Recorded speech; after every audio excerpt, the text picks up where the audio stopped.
جیسا کہ ہم سب جانتے ہیں کہ یہ محرم الحرام کا مہینہ ابھی چل ہی رہا ہے، اور یہ محرم الحرام کا مہینہ جب شروع ہوا، اس مہینے کی ابتدا ہوئی، تو اس مہینے کی ابتدا ہونے کے بعد ہونا تو یہ چاہیے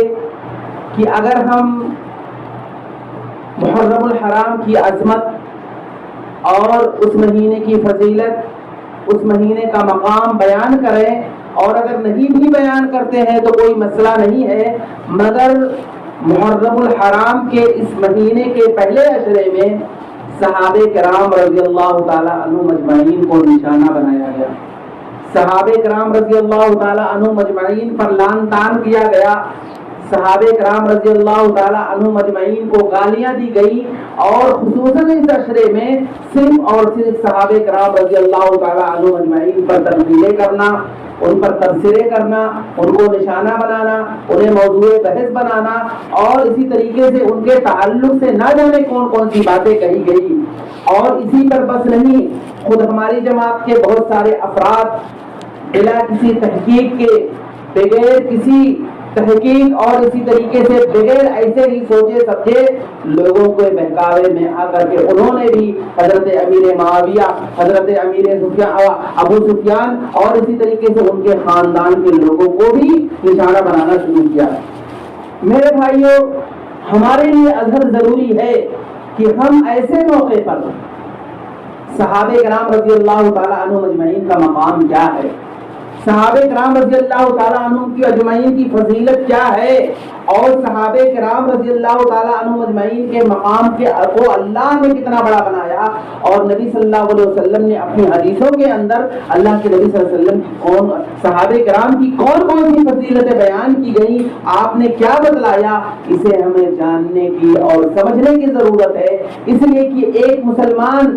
اس وقت تک مسلمان رہے گا، اس وقت تک مومن رہے گا جب تک اس نے صحابہ کرام کی قدر کی، صحابہ کرام کو کے تعلق سے اپنے دل میں کوئی کینہ، کوئی کپٹ، کوئی بغض نہیں رکھا۔ جس دن ایک ادنا سے صحابی کے تعلق سے اپنے آپ کو مسلمان کہنے والا شخص اگر کسی ادنا سی صحابی کے تعلق سے اپنے دل میں اس نے کوئی بات سوچ بھی لیا، اس وقت سے وہ اس کا شمار مسلمانوں میں نہیں بلکہ منافقین کی لسٹ میں ہوگا۔ آپ دیکھیں صحابہ کرام رضی اللہ تعالی عنہ مجمعین جو نبی کریم صلی اللہ علیہ وسلم کے ساتھی، اس دین کے محافظ، قرآن کے اولین داعی، حدیث رسول کے محافظ،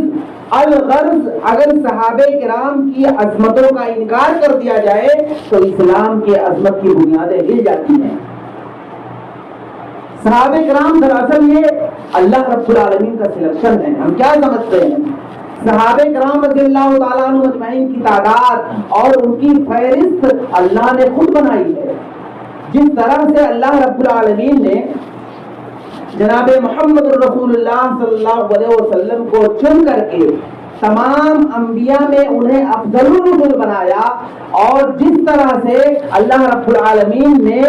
اس امت کو یعنی امت محمدیہ کو تمام امتوں پر چن کر کے اسے افضل الامم بنایا، تو اسی طرح سے اللہ رب العالمین نے اس امت کے طبقات میں صحابہ کرام رضی اللہ تعالی عنہ اجمعین کو سب سے اعلیٰ اور سب سے افضل طبقات قرار دیا، اور یہی نہیں انہیں وہ مقام دیا کہ رہتی دنیا تک کے لیے، قیامت تک آنے والے تمام مسلمانوں کے لیے، تمام لوگوں کے لیے وہ ایک معیار بن گئے، ایک کسوٹی بن گئے ایمان اور نفاق کو جانچنے کا، مومن اور منافق کو جانچنے کا۔ اللہ کے نبی صلی اللہ علیہ وسلم بیان فرماتے ہیں آیت المؤمن حب الانصار و آیت المنافق بغض الانصار، کہ تم میں سے اگر کوئی شخص کسی کو دیکھنا چاہتا ہے کہ کون مسلمان ہے اور کون مومن ہے تو اللہ کے نبی صلی اللہ علیہ وسلم نے یہ بتایا کہ جو میرے انصاری صحابہ سے محبت کرے گا، جو میرے انصاری صحابہ سے محبت کرنے والا ہے، سمجھ جاؤ کہ وہ مومن اور مسلمان ہے، اور جو میرے انصاری صحابہ سے نفرت کرے گا، میرے انصاری صحابہ سے بغض کرے گا، میرے انصاری صحابہ کے تعلق سے اپنے دل میں کینہ اور کپٹ رکھے گا، اللہ کے نبی صلی اللہ علیہ وسلم نے کہا کہ سمجھ جاؤ کہ وہ آدمی منافق ہے۔ صحابہ کرام رضی اللہ تعالیٰ عنہ اجمعین کے مقام اور ان کی عظمت کی بات اگر ہم کریں تو صحابہ کرام رضی اللہ تعالی عنہ مجمعین کی عظمت ایک ایسی حقیقت ہے کہ انسان تو انسان، اگر صحابہ کرام کی عظمت کی تعلق سے بات اگر کی جائے تو کائنات کے جمادات، کائنات کے نباتات، کائنات کے درخت، کائنات کے پتھر، جسے ہم بے زبان مخلوق سمجھتے ہیں اور جسے ہم یہ سمجھتے ہیں کہ یہ تو درخت ہے، یہ تو شجر ہے، یہ تو پتھر ہے، یہ تو پہاڑ ہے، لیکن جب صحابہ کے عظمت کی بات اگر کی جانے لگے تو انہیں بھی زبان عطا کر دی جاتی ہے اور یہ بھی اللہ کے نبی صلی اللہ علیہ وسلم کے صحابہ کرام کے عظمت کا اظہار کرنے لگتے ہیں، اپنے خیالات کا اظہار کرنے لگتے ہیں۔ آپ وہ مشہور واقعہ دیکھیں کہ اللہ کے نبی صلی اللہ علیہ وسلم ایک مرتبہ اپنے 3 جلیل القدر صحابہ حضرت ابو بکر صدیق رضی اللہ تعالی عنہ، حضرت عمر فاروق رضی اللہ تعالی عنہ اور حضرت عثمان غنی رضی اللہ تعالی عنہ کو لے کر کے احد پہاڑ پر کھڑے تھے۔ اللہ کے نبی صلی اللہ علیہ وسلم اور آپ کے 3 جلیل القدر صحابہ احد پہاڑ کی چوٹی پر کھڑے ہوئے ہیں، احد پہاڑ ہلنے لگا، احد پہاڑ حرکت کرنے لگا اور احد پہاڑ لرزنے لگا۔ اللہ کے نبی صلی اللہ علیہ وسلم نے اس موقع پر اپنے پیر کو احد پہاڑ پر مارا اور کہا اثبت احد فانما علیک نبی وصدیق وشہیدان، کہ اے احد پہاڑ رک جا، اے احد پہاڑ ٹھہر جا، کیا تجھے نہیں پتا کہ اس وقت تیرے ماتھے پر ایک نبی اور ایک صدیق اور 2 شہید کھڑے ہوئے ہیں۔ اللہ کے نبی صلی اللہ علیہ وسلم نے گویا کہ حضرت عمر فاروق رضی اللہ تعالیٰ عنہ اور حضرت عثمان غنی رضی اللہ تعالیٰ عنہ کے تعلق سے، ان کے شہید ہونے کے تعلق سے اس موقع پر پیشین گوئی بھی کر دی تھی۔ تو آپ دیکھیے کہ جس طرح سے اس حدیث میں نبی کریم صلی اللہ علیہ وسلم کی فضیلت کا پتہ چلتا ہے، وہیں پر حضرت ابو بکر اور حضرت عمر اور حضرت عثمان غنی رضی اللہ تعالیٰ عنہ مجمعین کی عظمت کا بھی پتہ چلتا ہے۔ اور بالکل ایسے ہی واقعہ ایک مرتبہ غار حرا میں پیش آیا تھا، حرا پہاڑی پر پیش آیا تھا جہاں پر اللہ کے نبی صلی اللہ علیہ وسلم پر پہلی وحی آئی تھی۔ تو کہنے کا مطلب یہ ہے کہ اگر ہم صحابہ کرام رضی اللہ تعالیٰ عنہ مجمعین کے بارے میں پڑھیں، ان کے بارے میں جانیں، ان کے تعلق سے ان کی سیرت کو پڑھیں، اللہ کے نبی صلی اللہ علیہ وسلم نے ان کی کیا فضیلتیں بتائی گئی ہیں، تو ہمیں پتہ چلے گا کہ صحابہ کرام کا مقام کیا ہے۔ اور پھر وہ لوگ جو صحابہ کرام کے تعلق سے زبان درازیاں کرتے ہیں، اپنے منہ کو کھولتے ہیں، ابو بکر صدیق رضی اللہ تعالیٰ عنہ اور اسی طریقے سے خلفائے راشدین کے تعلق سے نہ جانے کون کون سی باتیں کرتے ہیں، ہماری ذمہ داری یہ ہے کہ اگر ہم اپنے آپ کو مسلمان اور مومن ہونے کا دعویٰ کرتے ہیں تو کم سے کم ان کی سیرتوں کو جان کر کے ان کا منہ توڑ ہم جواب دے سکیں۔ ابھی حالیاً ابھی چند دن پہلے کی بات ہے، کتنی باتیں صحابہ کرام کے تعلق سے باتیں بیان کی گئی۔ اگر میں آپ کے سامنے ایک ایک صحابی کے بارے میں، اللہ کے نبی صلی اللہ علیہ وسلم کے وہ جلیل القدر صحابہ ایک ایک صحابی کے تعلق سے آپ کو بتلاؤں تو اس کے تعلق سے بہت سارے گھنٹوں کی ضرورت ہے، آپ سنتے سنتے تھک جائیں گے، لیکن صحابہ کرام کی فضیلت ختم ہونے والی نہیں ہے۔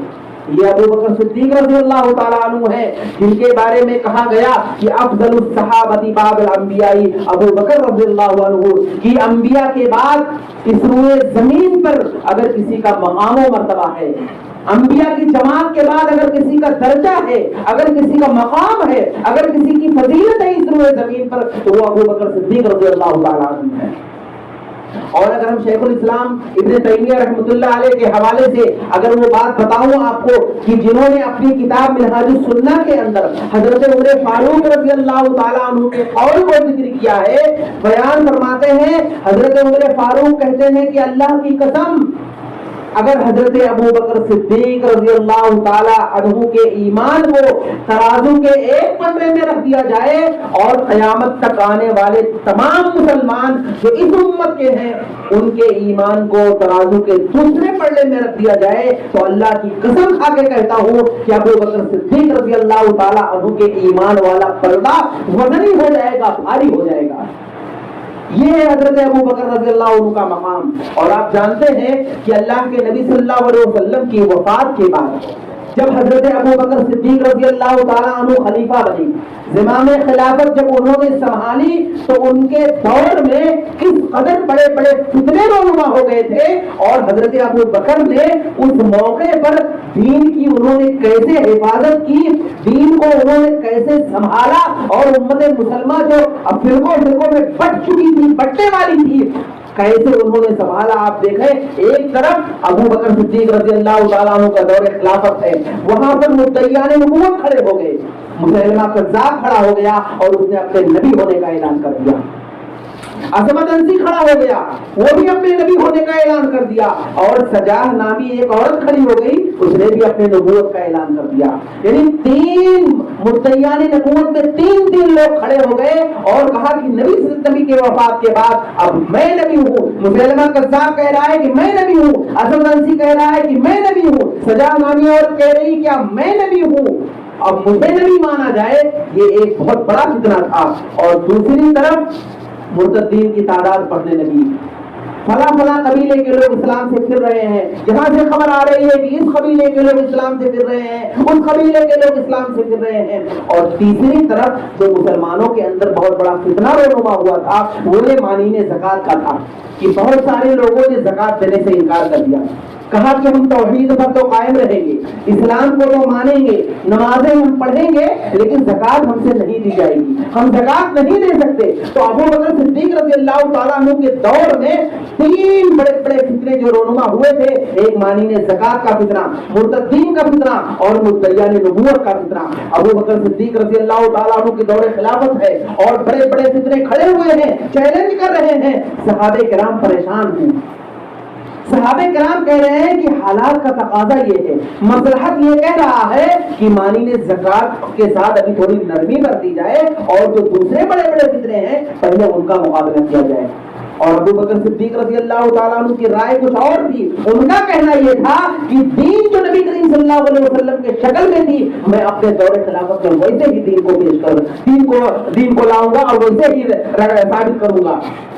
سمجھانے کے لیے صحابہ کرام نے حضرت عمر فاروق رضی اللہ تعالیٰ عنہ کو بلایا، کہا جائیے ابو بکر کے پاس جائیے اور انہیں سمجھائیے کہ مصلحت اور دور اندیشی کا تقاضا یہ ہے کہ ایسے موقع پر مانین زکوٰۃ کے ساتھ تھوڑی نرمی برتی جائے۔ عمر فاروق رضی اللہ تعالیٰ عنہ ابو بکر صدیق رضی اللہ تعالیٰ عنہ کے پاس آتے ہیں اور ان سے گفتگو کرتے ہیں، انہیں سمجھاتے ہیں، ان سے بات کرتے ہیں۔ ابو بکر صدیق رضی اللہ تعالیٰ عنہ اس موقع پر حضرت عمر فاروق کو وہ جواب دیتے ہیں کہ عمر فاروق رضی اللہ تعالیٰ عنہ جو صحابہ کرام کے دوسری باتوں کو سن کر کے ان کے جس موقع کو لے کر آئے تھے، ابو بکر صدیق رضی اللہ تعالیٰ عنہ کی باتوں کو سن کر کے ان کے موقع سے قائل ہو گئے۔ ابو بکر رضی اللہ تعالیٰ عنہ نے اس موقع پر جواب دیا، کہا آئین قصد الدین وانا حی، کیا دین میں کمی کی جائے گی اور ابھی میں زندہ ہوں؟ ابو بکر کے جیتے جی اس دین کے اندر کوئی کمی نہیں آ سکتی ہے۔ واللہ لأقاتلن من فرق بین الصلاۃ والزکاۃ، اللہ کی قسم ایسے لوگوں سے میں لڑوں گا، ایسے لوگوں سے میں قتال کروں گا جو لوگ نماز اور زکات کے سلسلے میں فرق پیدا کرتے ہیں۔ اور ابو بکر صدیق رضی اللہ تعالی عنہ نے کہا دین کی جو شکل نبی صلی اللہ علیہ وسلم کے دور میں تھی، میں اس دین کے اندر ذرہ برابر تبدیلی آنے نہیں دوں گا۔ اور ابو بکر صدیق رضی اللہ تعالی عنہ نے اپنے دور خلافت 2 سال کی قلیل سی مدت کے اندر انہوں نے اپنے ایمان اور اپنے توکل کے ذریعے سے ان تینوں فطروں کا خاتمہ کر دیا۔ تو یہ ہے ابو بکر صدیق رضی اللہ تعالیٰ عنہ کی شخصیت اور ان کا مقام و مرتبہ کہ کس قدر انہوں نے بہت ہی معمولی مدت کے اندر انہوں نے نبی کریم صلی اللہ علیہ وسلم کی لائی ہوئی شریعت، لائی ہوئی دین کی انہوں نے کیسے حفاظت کی۔ آپ کی سیرت کو پڑھیں، اور اگر ہم حضرت عمر فاروق رضی اللہ تعالیٰ عنہ کے بارے میں اگر ہم ان کی بات کریں، اگر ان کے تعلق سے میں آپ کو بتاؤں کہ اللہ کے نبی صلی اللہ علیہ وسلم نے حضرت عمر فاروق کے بارے میں کیا کہا تھا، لو کان نبی بعدی لکان عمر، کہ میرے بعد اگر نبوت کا سلسلہ جاری و ساری رہتا، میرے بعد اگر کوئی نبی بنایا جاتا، میرے بعد اگر کسی کے سر پر نبوت کا تاج رکھا جاتا تو حضرت عمر فاروق رضی اللہ تعالیٰ عنہ ہوتے، لیکن چونکہ نبوت کا سلسلہ ختم ہو چکا ہے، نبوت کا سلسلہ بند ہو چکا ہے، اور پھر اللہ کے نبی صلی اللہ علیہ وسلم نے کہا کہ جس طرح سے پچھلی امتوں کے اندر کچھ ایسی شخصیتیں پائی جاتی تھی جن کے اوپر الہام ہوتا تھا، جن کے اوپر کشف ہوتا تھا، اگر اس امت کے اندر انبیاء کے بعد اگر کسی شخص پر کوئی الہام ہوتا، کوئی غیب کی باتیں بتائی جاتی تو وہ حضرت عمر فاروق رضی اللہ تعالیٰ عنہ ہوتے۔ یہ اللہ کے نبی صلی اللہ علیہ وسلم نے حضرت عمر کے بارے میں کہی تھی، لیکن چونکہ یہ چیز ختم ہو چکی ہے اور یہی وجہ ہے کہ آپ دیکھیں کہ حضرت عمر فاروق رضی اللہ تعالیٰ عنہ اللہ کے نبی صلی اللہ علیہ وسلم کے سامنے جب کوئی گفتگو کرتے تھے، جب کوئی بات کرتے تھے، آپ صلی اللہ علیہ وسلم کو کوئی مشورہ دیتے تھے، اللہ رب العالمین ان کے مشورے کی تائید میں آیتیں نازل کرتا تھا۔ حضرت عمر فاروق نے ایک مرتبہ اللہ کے نبی صلی اللہ علیہ وسلم کو مشورہ دیا، کہا اللہ کے نبی صلی اللہ علیہ وسلم میرا دل یہ چاہتا ہے، یہ جو عورتیں ہیں بلا پردے کی گھوم رہی ہیں، نقاب نہیں پہنتی ہیں، بلا حجاب مردوں کے ساتھ اس طرح سے چل رہی ہیں، میرا دل یہ چاہتا ہے کہ انہیں پردہ کرنا چاہیے، انہیں حجاب لگانا چاہیے، انہیں نقاب پہننا چاہیے۔ حضرت عمر نے مشورے کے طور پر اللہ کے نبی صلی اللہ علیہ وسلم سے یہ بات کہی تھی۔ اللہ رب العالمین ان کے مشورے کی تائید کرتے ہوئے قرآن کریم کی آیت کریمہ کا نزول کر دیا، یا ایھا النبی قل لازواجک وبناتک ونساء المؤمنین یدنین علیہن من جلابیبہن، کہ نبی صلی اللہ علیہ وسلم آپ اپنی بیویوں سے کہہ دیجیے اور مسلمان اور مومنہ عورتوں سے کہہ دیجیے کہ وہ پردہ کریں۔ پردے کی آیت حضرت عمر کے مشورے کے بعد نازل ہوئی، اور یہی نہیں بلکہ حضرت عمر فاروق نے ایک مرتبہ اللہ کے نبی صلی اللہ علیہ وسلم سے کہا کہ اللہ کے نبی صلی اللہ علیہ وسلم میرا دل یہ چاہتا ہے کہ یہ مقام ابراہیم جو ہے، خانہ کعبہ کے سامنے جو جگہ ہے مقام ابراہیم، آپ وہاں کھڑے رہ کر نماز پڑھائیے، امامت وہاں ہونی چاہیے۔ مشورے کے طور پر حضرت عمر نے اللہ کے نبی صلی اللہ علیہ وسلم سے کہا، اللہ رب العالمین حضرت عمر فاروق کی تائید میں آیت کریمہ نازل کر دیا، کہا اے نبی صلی اللہ علیہ وسلم واتخذوا من مقام ابراہیم مصلی، کہ ابراہیم علیہ السلام کے جو مقام ابراہیم ہے آپ اسے جائے نماز بنائیے، نماز کی جگہ بنائیے، آپ وہاں نماز پڑھیے۔ اور یہی نہیں، جنگ بدر کا جب موقع تھا، بہت سارے قیدی جو مسلمانوں کے ہاتھ آئے، بدر ختم ہو چکا، جنگ ختم ہو گئی، اللہ کے نبی صلی اللہ علیہ وسلم کو سمجھ میں نہیں آ رہا تھا کہ یہ جو قیدی 70 قیدی آئے ہوئے ہیں ان کے ساتھ کون سا سلوک کیا جائے، ان کے ساتھ کیا معاملہ کیا جائے، آیا انہیں مار دیا جائے، یہ قتل کر دیا جائے، یہ چھوڑ دیا جائے۔ اللہ کے نبی صلی اللہ علیہ وسلم نرم دل تھے، ابو بکر صدیق رضی اللہ تعالیٰ عنہ کے پاس مشورہ لینے آئے۔ حضرت ابو بکر نے مشورہ دیا کہ اللہ کے نبی صلی اللہ علیہ وسلم ان کے ساتھ یہ معاملہ کیا جائے۔ جب حضرت عمر فاروق تک بات پہنچی، حضرت عمر فاروق سے مشورہ لینے کی بات آئی کہ ان سے بات کی جائے کہ ان قیدیوں کے ساتھ کیا معاملہ کیا جائے، تو جو مشورہ حضرت عمر فاروق نے دیا تھا اس موقع پر اللہ کے نبی صلی اللہ علیہ وسلم کے سامنے حضرت ابو بکر کی مخالفت کرتے ہوئے جو حضرت ابو بکر نے بات کہی تھی اس بات کو ٹھکرا کر کے حضرت عمر نے جو بات کہی تھی، اللہ نے حضرت عمر کی بات کو پسند کیا اور آیت کریمہ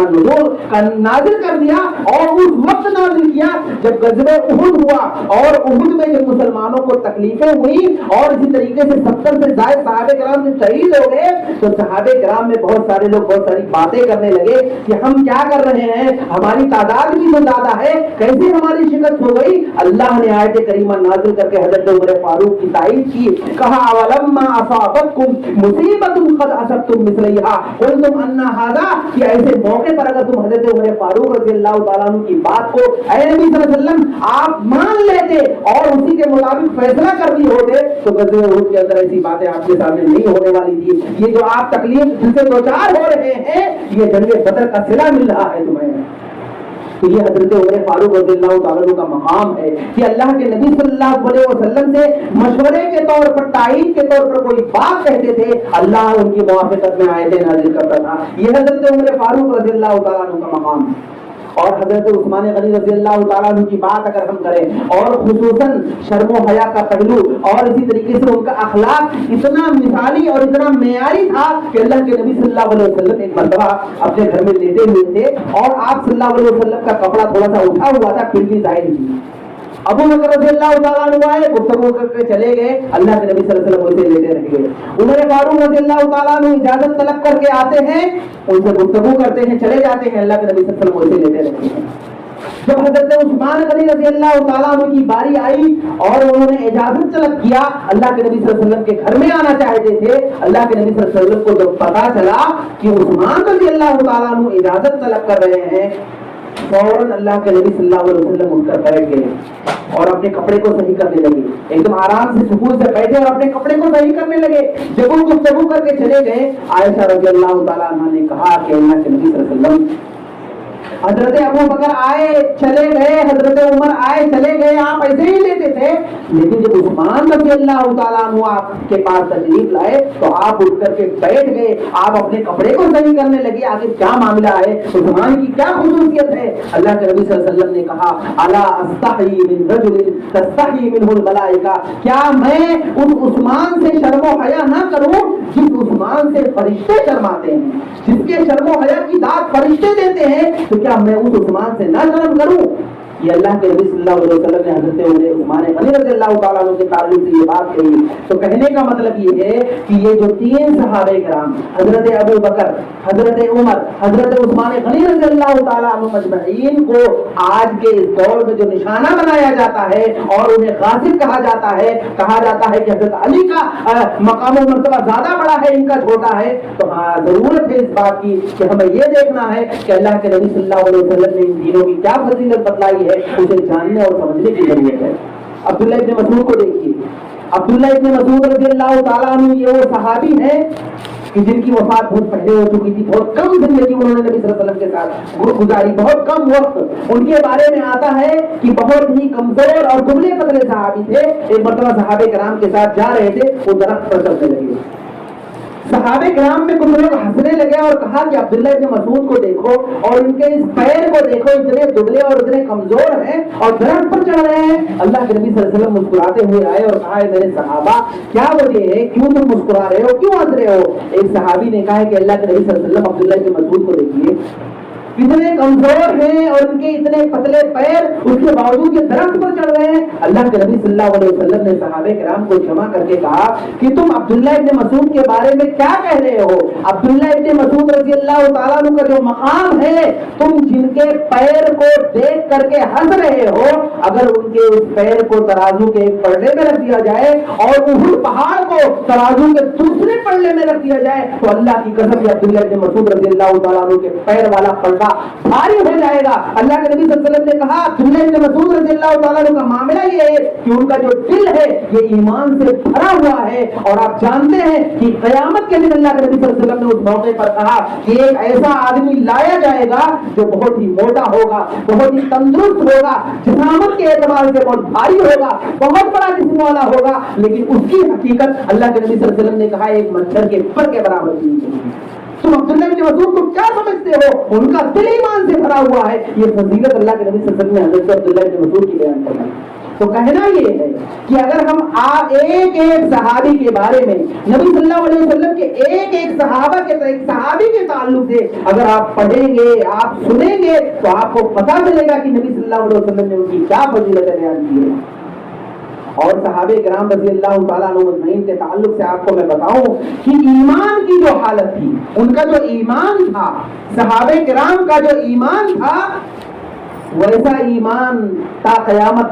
کی صبح تک جتنے لوگ بھی اس دنیا کے اندر اسلام قبول کیے یا مسلمان رہیں گے، ویسا ایمان آپ کو نہیں دیکھا جائے گا۔ میں آپ کو ایک مثال دیتا ہوں، ایک ادنا سی خاتون، طبقہ صحابہ کی ایک ادنا سی خاتون جس کی کوئی فضیلت اللہ کے نبی صلی اللہ علیہ وسلم نے نہیں بیان کی ہے اور اس کا کوئی بہت بڑا درجہ بھی حدیثوں کے اندر نہیں ملتا ہے، لیکن اس کے ایمان کو دیکھیے، اس کا ایمان کتنا مضبوط تھا۔ ایک مرتبہ اللہ کے نبی صلی اللہ علیہ وسلم سے شکایت کرنے کی غرض سے آتی ہے، کہتی ہے اللہ کے نبی صلی اللہ علیہ وسلم میرا معاملہ یہ ہے کہ میں بے ہوش ہو کر کے گر جاتی ہوں، مجھے ایک بیماری لاحق ہوتی ہے جس کی وجہ سے، اور بازار کی روایت کے مطابق یہ ملتی ہے ایک روایت کہ اس پر جنات کا اٹیک ہوتا تھا جس کی وجہ سے بے ہوش ہو جاتی تھی۔ تو اللہ کے نبی صلی اللہ علیہ وسلم آپ ہمارے لیے دعا کریے کہ اس بیماری کی وجہ سے میں بے ہوش ہو کر گر جاتی ہوں، میرا کپڑا وغیرہ کھل جاتا ہے، تو میں آپ سے آئی ہوں دعا کرانے کے لیے۔ اللہ کے نبی صلی اللہ علیہ وسلم نے کہا کہ اگر اس عورت سے کہا کہ اگر تم صبر کرتی ہو تو اس صبر کے بدلے تمہیں جنت ملے گی، اپنی اس بیماری پر اگر تم صبر کرتی ہو تو اس کا بدلہ تمہارے لیے جنت ہے، اور اگر تم وہ یہ چاہتی ہو کہ میں تمہارے لیے دعا کر دوں، تم شفا یاب ہو جاؤ، تو میں دعا کرنے کے لیے تیار ہوں۔ اس عورت اور اس خاتون کو دیکھیے، اس نے اللہ کے نبی صلی اللہ علیہ وسلم نے کہا اللہ کے نبی صلی اللہ علیہ وسلم مجھے آپ میرے لیے دعا مت کریے، آپ میرے لیے دعا مت کریے، میں اپنی اس بیماری پر صبر کروں گی اور اس کا بدلہ مجھے جنت چاہیے۔ اس کا ایمان دیکھیے، اللہ کے نبی صلی اللہ علیہ وسلم نے اس سے صرف اتنا کہا کہ صبر کے بدلے تمہیں جنت ملے گا. اللہ کے نبی صلی اللہ علیہ وسلم کی اس بات کو سن کر کے اس کا ایمان دیکھیے, اس نے کہا اللہ کے نبی صلی اللہ علیہ وسلم آپ دعا مت کریے, مجھے جنت چاہیے. یعنی امت کے مریض, امت کے بیمار, جنہیں دائمی مرض کے جو شکار ہیں یا اسی طریقے سے جو بہت ساری مصیبتوں کے اندر ہیں پڑے ہوئے ہیں, انہیں صبر کرنا چاہیے. ان کے صبر کرنے کی وجہ سے اللہ رب العالمین ان کے گناہوں کو, ان کے خطاؤں کو مٹاتا ہے.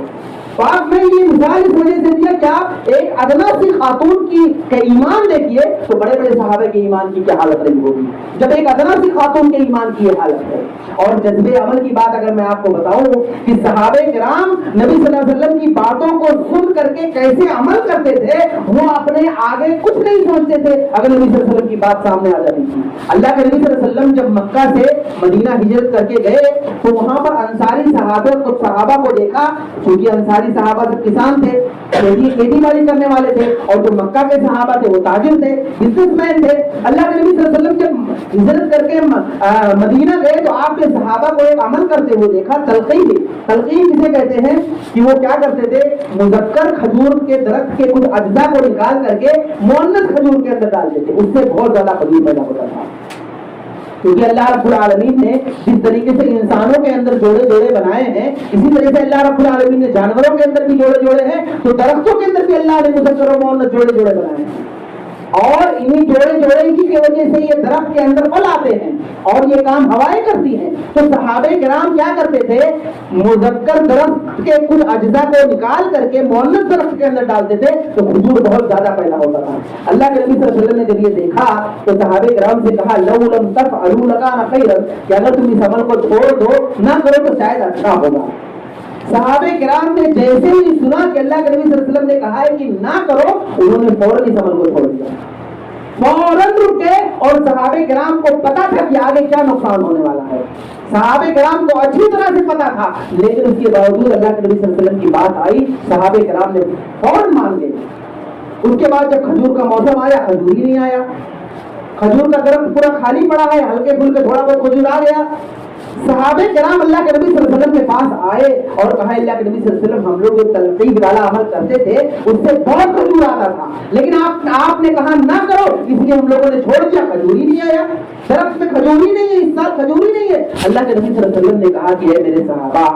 اگر دنیا کے معاملے میں تمہیں کوئی مشورہ دوں تو تمہاری مرضی, مانو چاہے نہ مانو, کیونکہ میں دنیا کے تعلق سے, تم لوگ کسان ہو اور کھیتی باڑی کے سلسلے میں مجھے علم نہیں ہے, تو تم چاہے مانو یا نہ مانو, لیکن دین کے سلسلے میں اگر میں کوئی بات بتاؤں, شریعت کے سلسلے میں اگر کوئی بات بتاؤں تو تمہیں ماننا ہی ماننا ہے. ایک دنیا کے معاملے میں اللہ کے نبی صلی اللہ علیہ وسلم کا ایک مشورہ آیا, ایک دنیاوی مشورہ تھا. صحابہ کرام کو پتا بھی تھا کہ اگر ہم لوگ اس عمل کو چھوڑ دیں گے تو نقصان ہو جائے گا, لیکن صحابہ کرام کا جذبے عمل دیکھیے کہ نبی صلی اللہ علیہ وسلم کا مشورہ آیا اور نقصان سے انہیں کوئی خوف نہیں ہوا, بلکہ اس عمل سے فوراً رک گئے.